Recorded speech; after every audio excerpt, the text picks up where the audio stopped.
Hey all, welcome to our channel. మన setup ఏమైంది అని అనుకుంటున్నారా? సో ఇప్పుడైతే చెప్తాను. సో మన సెటప్ అంతా పీకేసాము. ఎందుకంటే ఒక మంచి పని కోసమే. సో మన ఫామ్ అనేది కొంచెం అప్గ్రేడ్ చేస్తున్నాము. నేను ఎప్పుడు నుండో చెప్తున్నాను, ఫామ్ని అప్గ్రేడ్ చేద్దాం అనుకున్నాం కదా, మొత్తం మేడంతా గాలి. ఇప్పుడైతే మీకు ఏంటి అప్గ్రేడ్ చేద్దాము ఏంటి అనేది ప్లాన్ అనేది చూపిస్తాను. ప్లాన్కి అన్నిటికీ సిద్ధమైపోయింది. కాకపోతే మరీ అంత హై లెవెల్ కాదు, మీడియం ఆర్ లో బడ్జెట్లోనే మనమైతే చేస్తున్నాము. ఇప్పుడు ఫామ్ని కొంచెం అప్గ్రేడ్ చేయడానికి, అంటే టెర్రస్ ఫార్మింగ్ని కొంచెం అప్గ్రేడ్ చేయడానికి మనం తెచ్చిన మెటీరియల్స్ ఏంటి, అసలు ఏంటి అన్నది చూపిస్తాను. అంటే ప్లాన్ కూడా చెప్తాను మన ఫామ్ని ఇంకా అప్గ్రేడ్ చేయడానికి. సో అందుకే ఇన్ని రోజులు ఫామ్ వీడియోస్ అయితే పెట్టలేదు. ఇది గుడ్ న్యూస్ అనే చెప్పచ్చు. ముందుగా మన ప్లాన్ గురించి అయితే మాట్లాడదాం. ప్లాన్ గురించి తర్వాత మాట్లాడదాం. ముందుగా మెటీరియల్ ఏం తెచ్చామని చెప్తాను. సో రాడ్లు అయితే తీసుకొచ్చాము. సో 1.5 ఇంచ్వి 20 ఫీట్ రాడ్లకు 7 తెచ్చాము. 7 తెచ్చాము. రేకులోకి 8 తెచ్చాము. అండ్ గ్రిల్ తెచ్చాము అనమాట.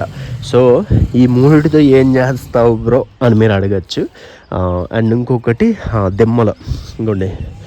దిమ్మలు కట్టాము అనమాట. ఇక్కడ ఒక దిమ్మ, అక్కడ 2 దిమ్మలు అయితే కట్టాము.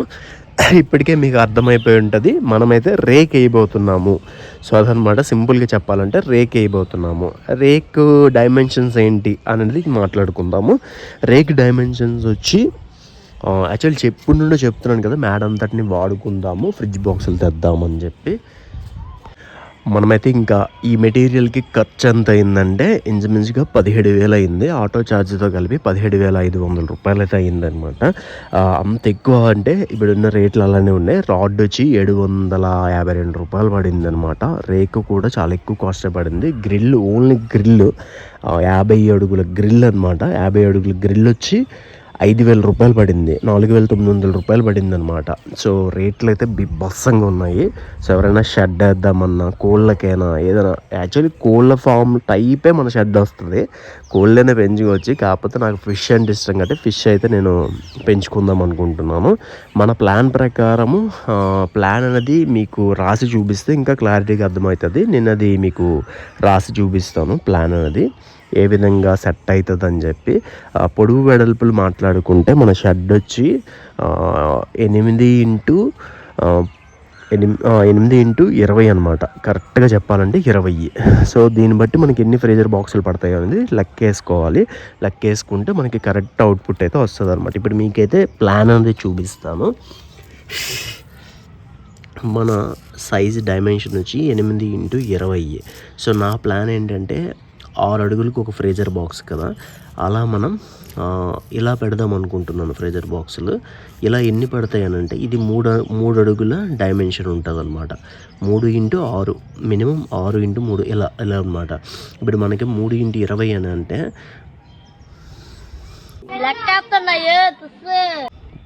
మినిమం ఇక్కడ 7 ఫ్రిడ్జ్ బాక్సులు అయితే పడతాయి అన్నమాట. మొత్తానికి 7 ఫ్రిడ్జ్ బాక్సులు పడతాయి నా లెక్క ప్రకారం, క్యాలిక్యులేషన్ ప్రకారము. ఈ 7 ఫ్రిడ్జ్ బాక్సుల మీద మళ్ళీ ఒక్కొక్క టబ్బు చెప్పున అయితే నేను పెడదామని అయితే ప్లాన్ అయితే ఉందన్నమాట. మొత్తం 7టికి గాను 2-1 అలా అయితే పెడితే మినిమం టు మినిమమ్ వరుసగా వస్తాయి కాబట్టి ఒక 5 పడతాయి టబ్స్. సో ఇదన్నమాట ప్రజెంట్ ప్లాన్ వచ్చి. అండ్ ఇంకొకటి, మనకి బయటికి ఇలా 8 అడుగుల రేక్ వస్తుంది కదా, ఇక్కడ 6 అడుగుల రేక్ అనేది ఇక్కడ దాకా వస్తుంది అనమాట. ఇక్కడ దాకా ఫ్రిడ్జ్ బాక్సులు ఉంటాయి కదా, ఈ 2 అడుగుల రేక్ దగ్గర ఏం చేస్తానంటే మొయినా టబ్స్ అయితే పెట్టేస్తాను. దగ్గర 20 అడుగులు పొడవు. మనకి ఇంచుమించుకి ఇది 2 అడుగులు ఉంటాయి కాబట్టి 10 వరకు పడతాయి అనమాట. 10 ఇవి టబ్బులు పడతాయి. ఈ 10 టబ్బులు మొయినా కల్చర్ అయితే పెడదాం అనుకుంటున్నాను.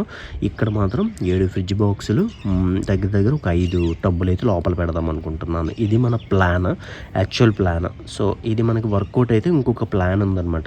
ఆ ప్లాన్ కూడా ఫ్యూచర్లో ఇంకా చూపిస్తాను మీకు. ప్లాన్ ప్రకారం చేసుకుంటే సరిపోతుంది మనకి. సో ఓకేనా, ప్రజెంట్గా అయితే ఇది ప్లాన్ అయితే. అంటే నా కాన్సెప్ట్ ప్రకారము నేనేమనుకుంటున్నాను అంటే వరుసగా అనమాట 1, 2, 3, 4, 5 ఇలా 7 ఫ్రిడ్జ్ బాక్సులు అయితే ఇక్కడ పడతాయని నా క్యాలిక్యులేషన్స్ ప్రకారం. అంటే 20 అడుగులు పొడుగు కాబట్టి.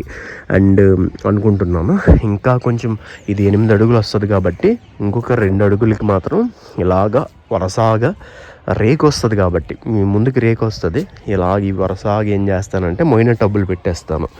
మొత్తం దగ్గర 10 టబ్బులు అయితే పెడతాం అనుకుంటున్నాను. 10 టబ్బులు మనకి పొడవు వస్తే సరిపోద్ది అనమాట. అండ్ ఇంకొకటి మన షెడ్కి ఏంటంటే డోర్ ఉంటుంది. డోర్ అనేది ఫ్రంట్కి ఇలా పెట్టుకుంటాము సేఫ్టీగా, ఫిషెస్ సేఫ్టీగా ఉండడానికి డోర్ అయితే వేసుకుంటాం అనమాట. Shed almost shed. సో అందుకే ఈ గ్రిల్ అనమాట. ఈ గ్రిల్తోనే మనం షెడ్ అనేది క్రియేట్ చేయబోతున్నాము. అది ఎలా ఉంటుంది ఏంటనేది ఫర్దర్ వీడియోస్లో చూద్దాము. ఈ చిన్న ప్లాన్ కానీ సక్సెస్ అయితే ఇంకా మనము ప్లేస్ కూడా తీసుకున్న తర్వాత అది కూడా మనం డెవలప్ అయితే చేస్తామన్నమాట. అది కూడా మనం రేపొద్దున ఫ్యూచర్లో మనం ఇంకా డెవలప్ అయితే చేయడానికి హెల్ప్ అవుతుంది. ఇవన్నీ ఎందుకు బ్రో చేస్తున్నాం అని అంటే మనకి ఉన్న పిచ్చి, ఫిషెస్ మీద ఉన్న ప్యాషన్. సో దాని ప్రకారమే చేస్తున్నాను. దీంట్లో వచ్చిన డబ్బులు దీంట్లోనే పెడతానని ఎప్పటికీ చెప్తాను నేను.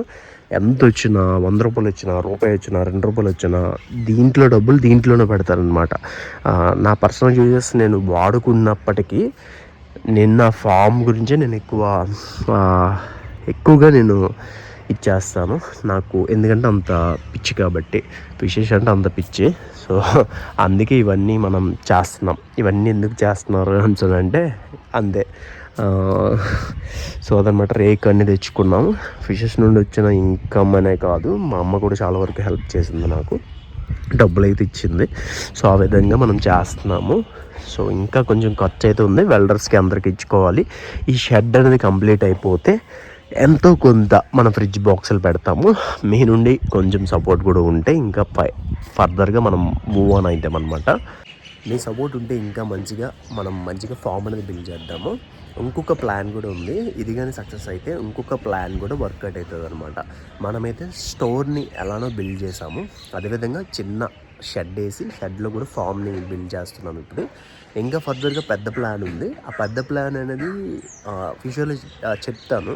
బట్ దాన్ని నేను ఫిక్స్ అయ్యింది మాత్రం మన నెక్స్ట్ ఫామ్లో, నెక్స్ట్ అప్డేట్ ఫామ్లో. ఇది ఇప్పుడల్లా అవ్వదు. నేను ఇప్పుడు ఈ డేట్ గుర్తుపెట్టుకోండి. 2 or 3 ఇయర్స్లోనే ఈ ప్లాన్ అనేది వర్కౌట్ అవుతుంది. పక్కా వర్కౌట్ చేస్తాను. దాని మీద వర్క్ చేస్తున్నాను. ఆ ప్లాన్ మీద. ఆ ప్లాన్ అనేది దాంట్లో ఫ్రిడ్జ్ బాక్సులు ఉంటాయి, అదేవిధంగా సిమెంట్ అరలు అంటారు,